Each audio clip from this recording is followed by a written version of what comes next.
લખતર તાલુકામાં ખેડૂત સાથે પશુપાલકના સતત સંઘર્ષ વચ્ચે સતત માટી ખનન સામે આવે છે। ખેડૂતોએ સીધા રહેવા દીધા નથી અને સરકાર દ્વારા ગૌચર જાહેર કરાયેલ જગ્યામાં માટી ખનન થવાથી ગાય સાથે પશુપાલક ડૂબી જાય તેટલા મોટા ખાડા કરીને માટી ખનન કરાઈ રહ્યું છે। ભારત દેશમાં રાજાશાહી હતી ત્યારથી પરોપકારી રાજાઓ દ્વારા પશુપાલક પોતાના પશુ ચરાવી શકે, દૂધ વેચી પોતાના કુટુંબનું ગુજરાન ચલાવી શકે તે માટે ગૌચર જાહેર કરાયું હતું।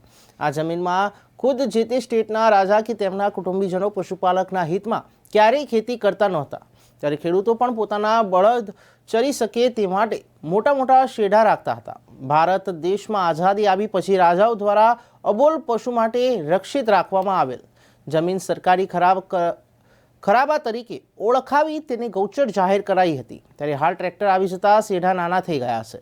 સાથે સમગ્ર ભારતમાં જુદા જુદા ઉદ્યોગ, મકાન સહિતના મકાન બની રહ્યા હોવાથી બેરોકટોક ગૌચર સહિતની સરકારી ખરાબાની જમીન, નર્મદાની કેનાલની પાળ સહિતની જમીનમાં મોટા પાયે ખોદકામ કરીને માટી ખનન કરીને ખાડા કરી દેવાયા છે।